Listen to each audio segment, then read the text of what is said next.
Good evening from Washington. I'm Larry O'Connor, and we'd like to do a bit of an update on the various charges that Donald Trump is facing right now in various jurisdictions between Manhattan, U.S. court in Washington, D.C., and of course down in Georgia. I think there's also a federal court in Florida. It's hard to keep track. I think that's the whole point here. They're piling on a lot of charges to just taint and overburden the Trump campaign and make you, the people, the voters, feel like there's just something so odious about this man that even if he's not found guilty, well, we couldn't possibly vote for him. It's kind of scary, isn't it, when the law can be used in such a way? Joining us right now is Joe diGenova, former U.S. Attorney for the District of Columbia. And I just want to start there, Joe, because I know that you revere federal law. You revere the Justice Department and our system of jurisprudence in this country. And what we've witnessed in the last couple of months, I mean, you tell me, I feel sick to my stomach when I see how the law is being used so politically here. Well, I don't think there's any doubt, Larry, that the Democrats have crossed the line that we have not seen in the 250 years of this republic. They have literally weaponized and politicized federal law enforcement in a way that none of us ever could have anticipated. We would always say, sure, you might find a bad U.S. attorney or somebody bad inside the bureaucracy of DOJ, but always the agents would save us. The core people at the career level would save us. Those bets are now all off because it is clear that the corruption at the DOJ, the IRS, the Treasury Department, and the FBI goes from top to bottom.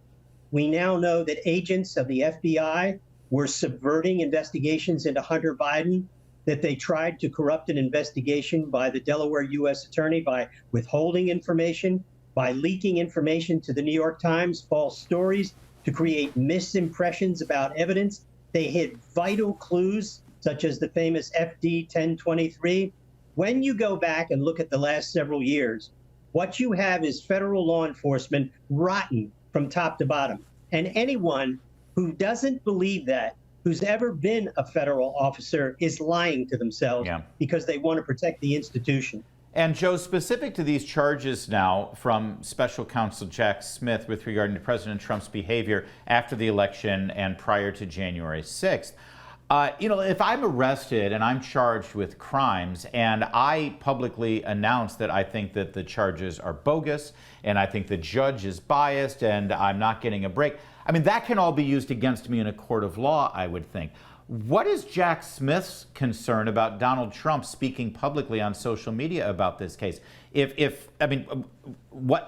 Why shouldn't he be allowed to publicly defend himself? They're trying to rip away his First Amendment rights now, too? Well, what they've done is, by charging him in multiple jurisdictions, 2 federal cases, they've had the opportunity to get what are called conditions of release. Every time he gets in front of a judge, he has to either post a bond or get a personal recognizance. But in addition, there are conditions of release that the judge imposes about your conduct. One of the conditions is that Trump is not supposed to be talking about the witnesses, the evidence, trying to intimidate people. They have done that purposely. And when I say they, that's Jack Smith, the judges in Georgia, the federal judge in Washington, D.C., Tanya Chutkan, because what they're going to do now is, and they've already filed papers, they're going to say that his public speaking at his various events for his campaign are interfering with jury selection. He's trying to taint the jury pool. No matter how much information they have leaked up till now, they are saying that Donald Trump is responsible for tainting the jury pool, and they are going to get a gag order to shut him up. In addition, they may impose fines on him, or Judge Chutkan has it within her to lock him up for contempt of court, or at least hold a proceeding to hold him in contempt. So this is all about controlling him during the election cycle to shut him up. And if anybody needed any further evidence that this is election interference, this should be the killer. So let me just understand something here. First of all, he's running for office, so he can't make up if he gives an interview and they ask him about the charges. If he's at a debate stage and they ask him about the charges, he's supposed to say, I can't say anything. Judge says not. That's the court system interfering in the electoral process.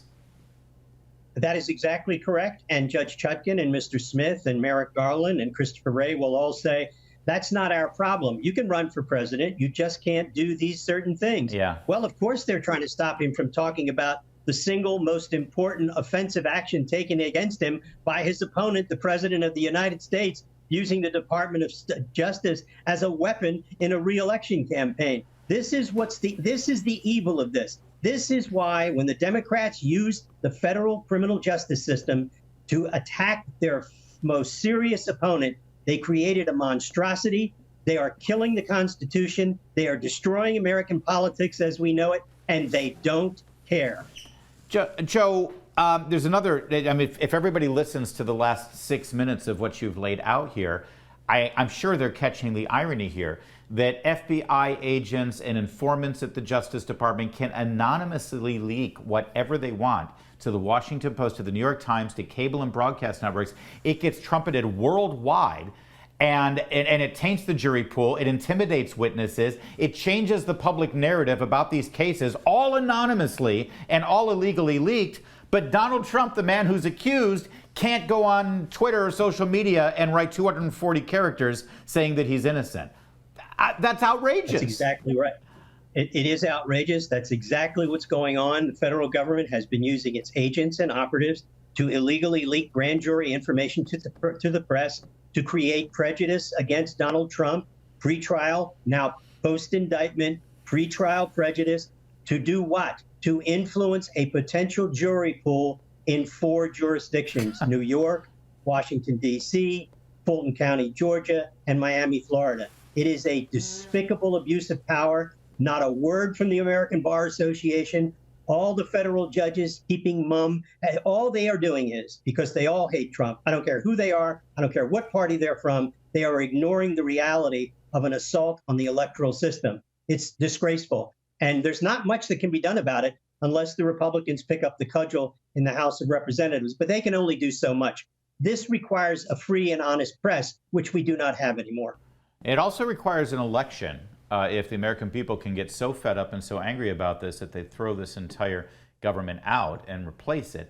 Here's the problem. The court dates. I've seen the court dates that these judges have set up and what the prosecutors want. They all coincide with significant dates in the primary season coming up next year.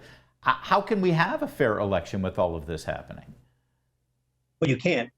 These court dates are purposely designed by these judges to interfere with the election cycle. There is no need for these trials to be held right now. They've had their affected damage that they wanted done by having the indictments brought. And by the way, I don't believe that the president's legal team can properly prepare for 4 separate trials in the timeframes that have been given. And they're going to have to start arguing that they cannot be ready, that these trial dates are unacceptable, that they won't be ready, and that the court cannot force them to go to trial when they are not ready. And they have to have this into a massive case that they can do not only publicly for public relations purposes and convincing the public how outrageous this is to control them, but to let the court system, the higher court system, the people who sit on the Supreme Court, who read the papers every day, to understand what is being done to destroy the impartiality and fairness of the jury trial system, and to taint all jurors in all of these various jury pools all over the country. Yeah. It's truly remarkable. This assault is just remarkable. Meanwhile, the FBI and the Justice Department had possession of Hunter Biden's laptop a full 2 years before the events of January 6th. Everybody think about that for a minute, and still no charges. Thank you, Joe. Great talking with you as always. Thanks for joining us. You bet. There's more to come on O'Connor Tonight. Keep it here on Salem News Channel.